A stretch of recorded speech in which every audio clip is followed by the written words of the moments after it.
1998년도에 IMF 외환위기를 기억하십니까? 꽤 오래된 이야기지만 한 20년 정도 지났습니다. 그때 많은 직장인들이 직장을 잃어버렸습니다. 이로 인해 가정이 또한 깨어지고 나라 전체가 모래성이 무너지듯이 완전히 무너지고 말았습니다.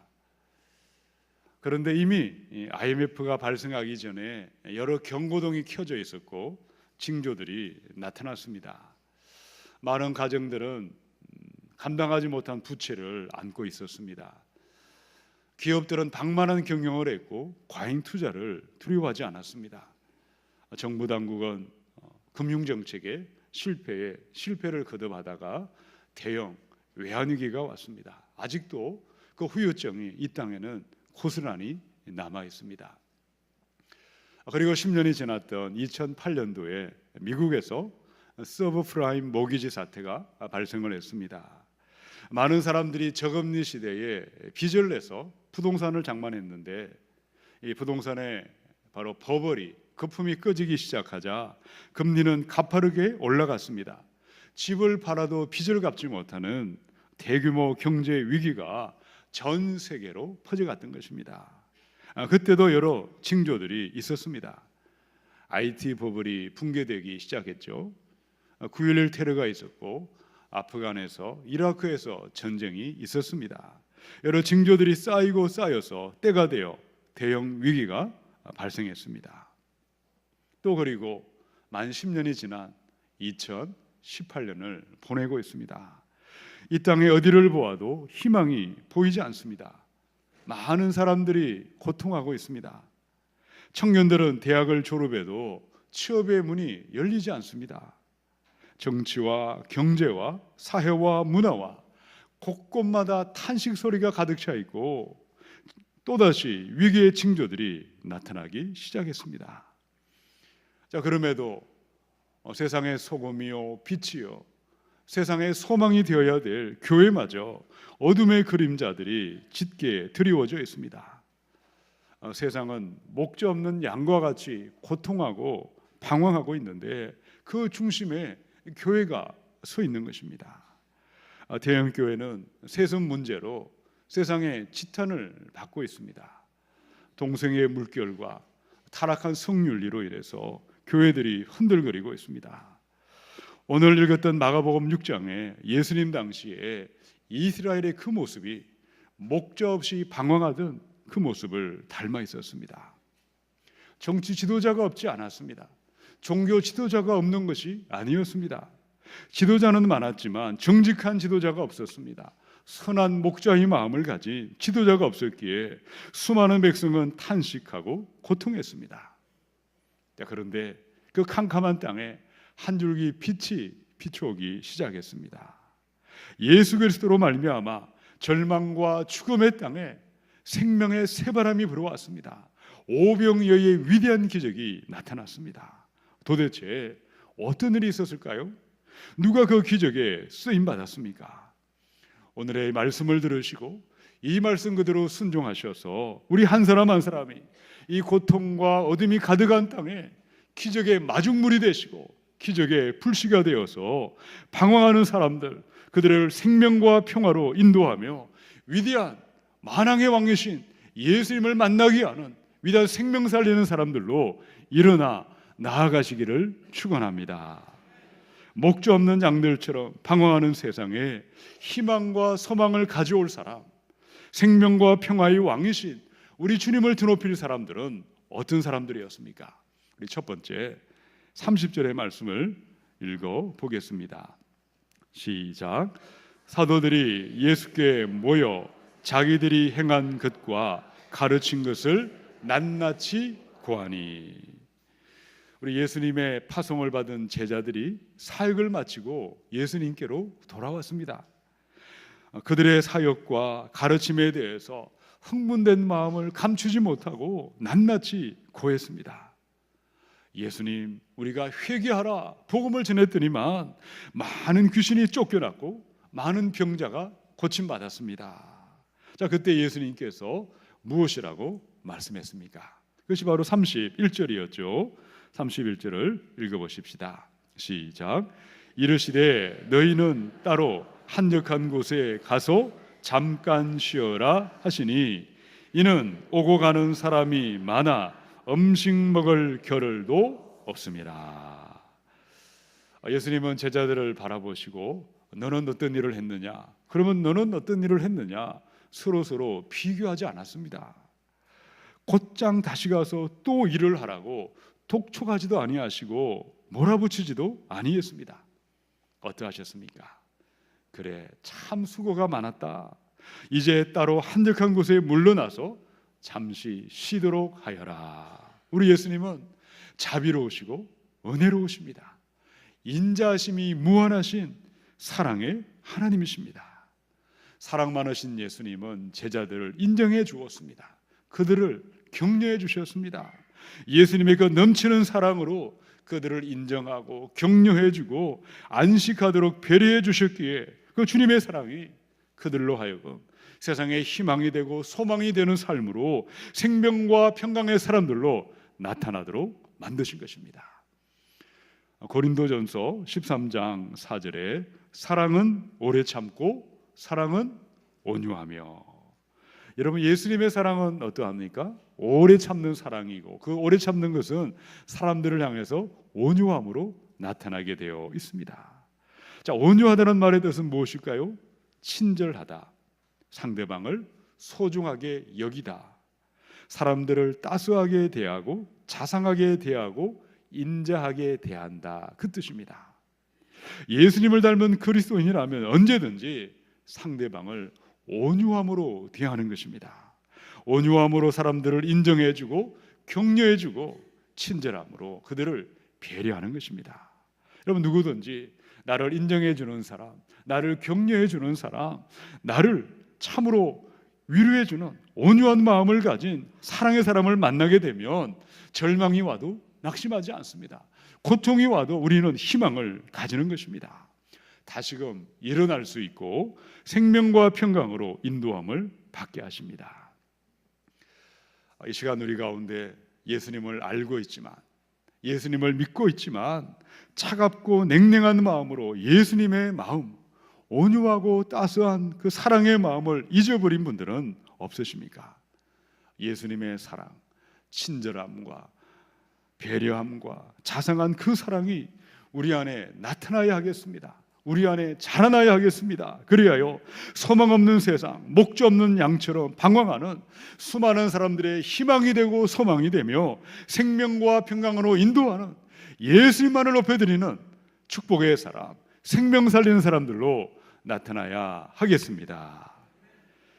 멜빈 다마라는 청년이 미국의 네바다주의 사막의 한복판을 낡은 트럭을 몰고 가고 있었습니다. 그때 차를 몰고 가다가 길거리에 허름한 차림의 한 노인을 발견하고 차를 세웠습니다. 어디까지 가십니까? 태워드릴까요? 고맙네 젊은이, 라스베가스까지 태워다 줄 수 있나? 청년은 노인을 자신의 차에 태워서 목적지까지 그리고 도착을 했습니다. 청년은 그 노인이 길거리에 가난한 노숙자라고 생각을 하고 주머니를 틀어서 $1를 건네주면서 노인에게 말했습니다. 어르신, 작은 돈이지만 차비에 보태서시기 바랍니다. 참 친절한 청년이네. 명함이 있으면 한 장 건네주게. 청년은 무심코 명함을 건네주었습니다. 멜빈 다마, 이 신세는 꼭 갚겠네. 나는 하워드 휴즈라고 하네. 시간이 지나가서 그 일을 모두 잊어버렸을 때 놀라운 사건이 일어났습니다. 세계적인 부호 하워드 휴즈 사망. 이 기사와 함께 그의 유언장이 공개가 되었는데 그가 남긴 유산의 16분지 1을 멜빈 다마에게 정리하다, 그 내용이었습니다. 알고 보았더니만 그는 호텔과 방송국과 영화사와 항공사와 50여 개의 기업을 소유했던 백만장자였습니다.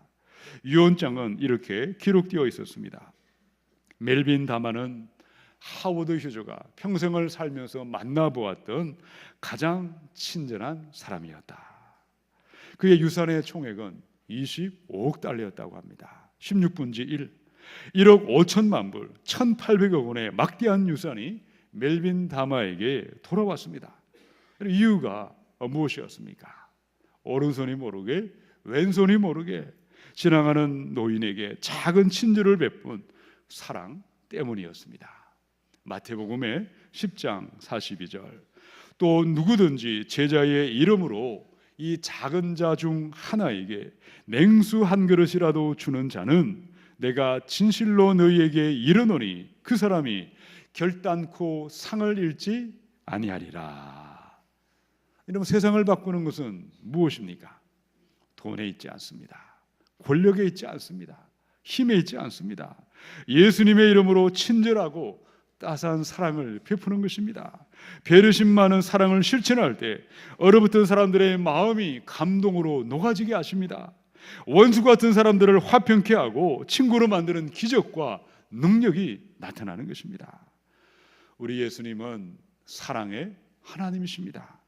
예수님의 영 성령님이 나를 다스리시고 나를 주장하시고 나를 인도하실 때에 내 안에 있는 굳어있는 돌 같은 마음, 차갑고 냉랭한 마음을 사랑의 마음으로, 따스함과 친절함과 배려심 많은 사랑의 사람으로 자라나도록 도와주십니다. 예수님의 영 성령이 오셨을 때에 의심 많은 제자 도마는 어떠했습니까? 사랑의 사람이 되어서 땅끝까지 나아가 십자가와 부활의 예수님을 증거했고, 예수님이 세상의 소망이 되고 희망이 되고 평화와 온 땅에 생명 살리는 만왕의 왕으로 예수 이름을 높여드리게 했던 것입니다. 성령님은 언제나 거룩한 영이십니다.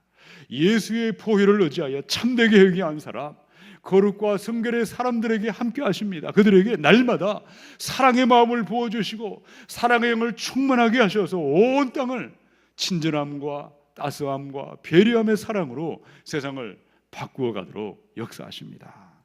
이 시간 우리의 영을 거룩과 성결의 마음을 사모하셔서 성령의 충만함을 받으셔서 자연교회 모든 교우들이 따스함과 친절함과 배려심이 많은 사랑의 사람들로 나타나시고, 이 죄 많은 세상, 방황하는 수많은 사람들의 소망이 되고 희망이 되고 생명과 평화의 삶으로 나타나시기를 주님의 이름으로 축원합니다. 우리 두 번째 32절 33절을 읽어보겠습니다. 시작. 이에 배를 타고 따로 한적한 곳에 갈새 그들이 가는 것을 보고 많은 사람이 그들인 줄 안지라. 모든 고을로부터 도보로 그곳에 달려와 그들보다 먼저 갔더라. 아멘. 예수님과 제자들은 배를 타고 따로 한적한 곳으로 물러나고 있었습니다. 자, 그런데 그 모습을 보고 있던 많은 사람들은 어떠했습니까? 그들이 살고 있던 동네마다 앞다투어 달려나왔습니다. 육로로 도보로 예수님과 제자들보다 앞질러서 먼저 달려와 있었습니다.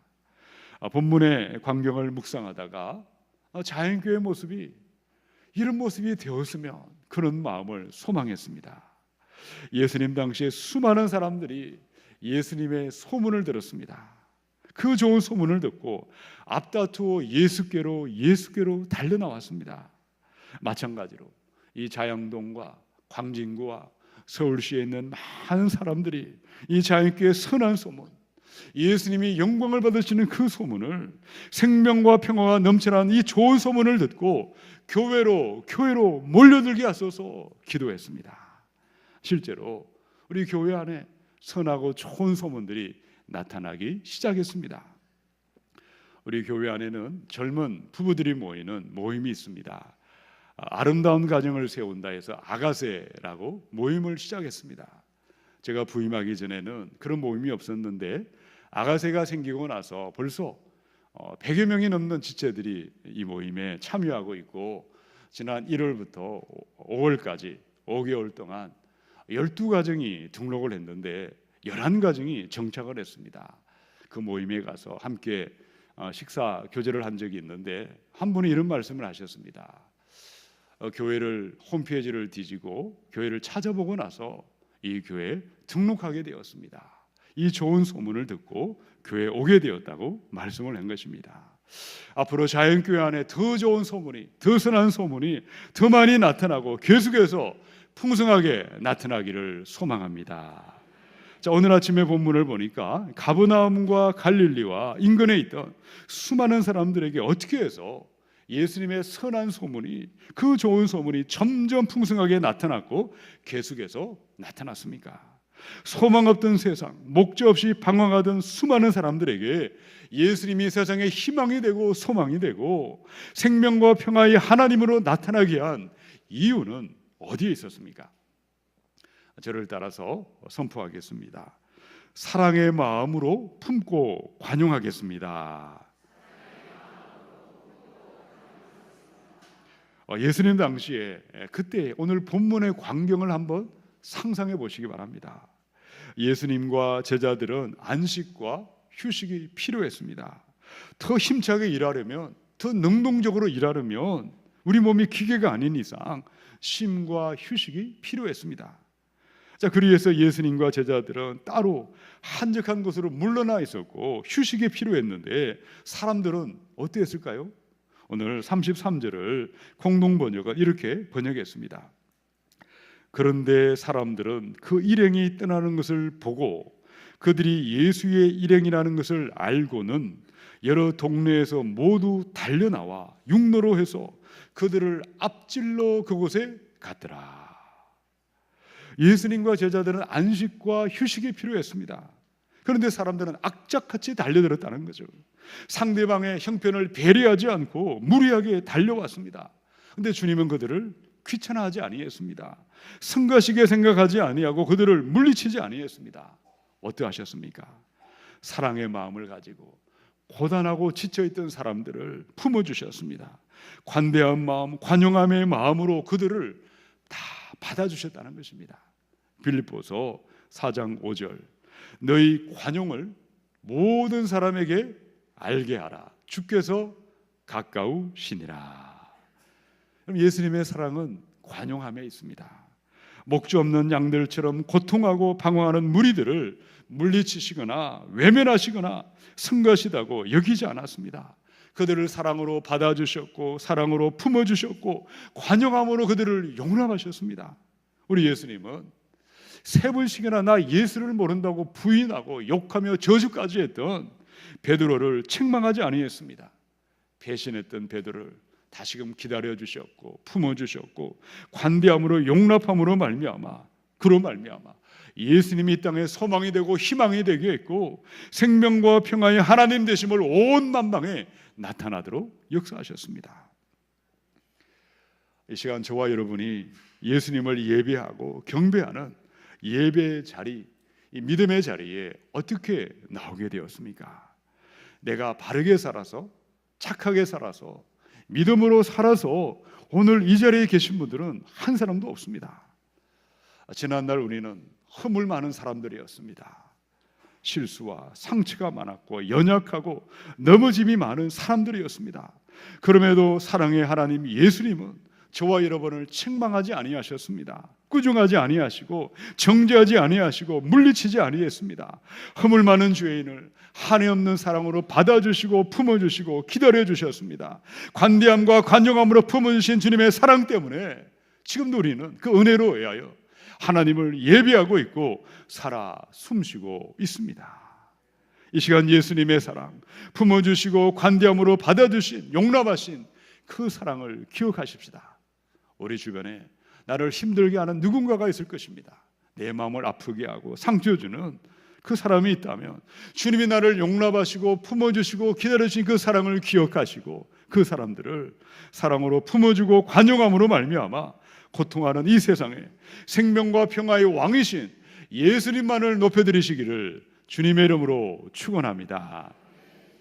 우리 세 번째 34절을 읽겠습니다. 시작. 예수께서 나오사 큰 무리를 보시고 그 목자 없는 양 같음으로 인하여 불쌍히 여기사 이에 여러 가지로 가르치시더라. 아멘. 예수님과 제자들은 쉼이 필요했고 휴식이 필요했습니다. 사람들에게 방해받지 않고 쉴 수 있는 한적하고 조용한 장소로 물러나려고 있었습니다. 자, 그런데 거기까지 많은 무리들이 쫓아왔다는 거죠. 여러분, 그들을 보았을 때 마음이 불쾌해질 수도 있고 마음이 힘들어질 수도 있었을 겁니다. 자, 그럼에도 예수님은 어떠하셨습니까? 그 사람들을 불쌍히 여기셨습니다. 긍휼히 여기셨다는 거죠. 그 당시에 많은 사람들이 예수님 보시기에 그들의 형편은 어떠했다고 기록되어 있습니까? 34절에 보니까 목자 없는 양과 같음으로 그들을 불쌍히 여기셨다. 양이라는 동물은요, 어떤 동물들보다 목자의 돌봄과 목자의 인도함을 받아야 합니다. 목자 없는 양이 있다면 방황하든지 길을 잃든지 이리떼와 맹수들의 먹잇감이 되든지 죽임당할 수밖에 없습니다. 예수님과 제자들은 쉼이 필요했고 안식이 필요했지만 지금 내 앞에 달려와 있던 그들의 얼굴을 보니까 목자 없는 양들처럼 기진맥진해 있었고 그들은 마치 죽기 일보 직전이었다는 것입니다. 예수님은 사랑의 마음으로 그들을 긍휼히 여기셨습니다. 불쌍히 여기셨습니다. 지체 없이 사랑하셨고 계산하지 않고 사랑하셨고 차별하지 않고 사랑하셨고 그들을 사랑으로 대하셨습니다. 이 본문을 묵상하다가 목자 없는 양들처럼 방황하는 그들의 모습이 오늘 이 땅의 교회의 모습을 닮아 있다는 것을 깨닫게 되었습니다. 교회는 많으나 오직 예수님이 영광을 받으시고 예수님이 주인 되는 순전한 교회는 그리 많아 보이지 않습니다. 목회자도 많고 직분자도 많지만 선한 목자와 예수님을 닮은 사랑과 긍휼의 사람도 그리 많아 보이지 않는 것입니다. 바로 그 원하는 것은 목자 없는 양들처럼 방황하는 세상에 고통하는 수많은 사람들에게 내가 먼저 예수님의 마음으로 그들을 사랑으로 긍휼히 여기고 불쌍히 여기고 나아가야 하겠습니다. 차별 없이 사랑하고 계산하지 않고 사랑하고 지체하지 않고 사랑하고 예수의 마음으로 사랑하고 나아갈 때에 우리 주님이 우리를 통하여 그들의 마음의 아픔과 상처를 어루만져 주시고 회복되게 하시고 예수님이 생명이 되고 희망이 되고 이 땅의 평화의 왕으로 그들에게 나타나게 하실 줄로 믿습니다. 자, 그런데 오늘 본문의 34절을 한 번 더 보시기 바랍니다. 우리 예수님이 목자 없는 양과 같이 방황하던 그들을 향해 가장 먼저 무엇을 말씀하셨습니까? 하반절에 보니까요, 이에 여러 가지로 어떻게 하셨죠? 가르치시더라. 이런 그들은 굶주려 있었고 흙이져 있었습니다. 먹지 못했습니다. 그들에게는 먹을 것과 입을 것과 마실 것이 필요했습니다. 그런데 그것을 채워주는 것은 너무나 중요했지만 가장 먼저 제일 먼저 그들을 채워줘야 할 것은 무엇이었을까요? 하나님의 말씀, 생명과 진리의 말씀이었기에 이것을 그들에게 가르쳐 주셨던 것입니다. 마태복음의 4장 4절입니다. 예수께서 대답하여 이르시되 기록되었을 때 사람이 떡으로만 살 것이 아니요 하나님의 입으로부터 나오는 모든 말씀으로 살 것이라. 방황하는 세상, 고통하는 수많은 사람들, 여러분 그들에게 가장 필요한 것은 무엇이겠습니까? 예수는 그리스도요, 예수는 하나님이라는 말씀을 가르치고 하나님의 말씀을 선포하는 것입니다. 말씀이 증거되고 말씀이 선포될 때 방황하던 세상, 고통하는 사람들의 삶에 종지부를 찍게 하십니다. 낙심하고 절망하고 죽음을 묵상하던 수많은 사람들이 생명을 묵상하며 평화가 찾아오고 살 소망으로 나타나도록 역사하십니다. 오늘도 이 땅에 고통하는 수많은 사람들이 있습니다. 그들에게 가셔서 예수는 그리스도십니다. 예수는 구원자요, 예수는 하나님이십니다. 생명의 말씀, 복음의 말씀을 부지런히 가르치고 계속해서 선포하십시다. 그리하여 참된 생명, 참된 평화가 이 땅에 나타나게 하고 우리 하나님께만 영광을 돌려드려야 하겠습니다. 시편의 119편의 25절입니다. 우리 자막을 함께 읽어보십시다. 시작. 내 영혼이 진토에 붙어 싸우니 주의 말씀대로 나를 살아나게 하소서. 아멘. 내 영혼이 먼지 구덩이에 진흙 구덩이에 처박혀 있을지라도 말씀이 들려오고 말씀이 선포될 때 내 영혼이 살아날 줄로 믿으시기 바랍니다. 시편의 119편의 50절입니다. 이 말씀은 나의 고난 중의 위로라. 주의 말씀이 나를 살리셨기 때문이니이다. 하나님의 말씀은 내 마음이 낙심되어 있을 때, 내 삶의 고통의 파도가 몰려올 그때에도 말씀을 붙잡을 때 생명과 평화로 인도하십니다. 말씀이 선포될 때 살아나게 하시고 우리를 온 땅에 생명과 평화의 주님만을 나타내는 삶으로 세워주실 줄로 믿습니다. 지금은 우리가 건강한 몸으로 우리 하나님을 예배하고 있습니다. 그런데 언제까지 우리가 건강한 몸으로 예배할 수는 없습니다. 언젠간 우리가 반드시 피할 수 없는 마지막 관문이 우리를 기다리고 있습니다. 그것은 무엇입니까? 이 땅의 시간을 마감하고 죽음을 마감할 그때가 찾아옵니다. 여러분, 죽음 앞에서는 왕이나 평민이나 부자나 가난한 자나 배운 자나 못 배운 자나 어른이나 아이나 차별이 없습니다. 모든 사람에게 공평합니다. 그런데 죽음의 순간 우리 마음을 평강으로 인도하고 영생으로 인도할 것은 무엇일까요? 예수는 그리스도요, 예수가 하나님이라는 생명의 말씀, 복음의 말씀, 하나님의 말씀에 아무것도 존재하지 않습니다. 저는 목회를 하면서 마지막 임종을 했던 많은 성도님들을 떠올릴 수가 있습니다.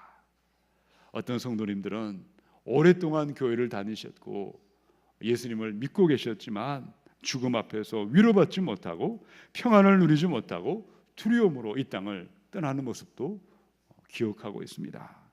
그런데 또 어떤 성도님들이 있을까요? 이 죽음의 순간에 여전히 그 얼굴에는 평강이 있었습니다.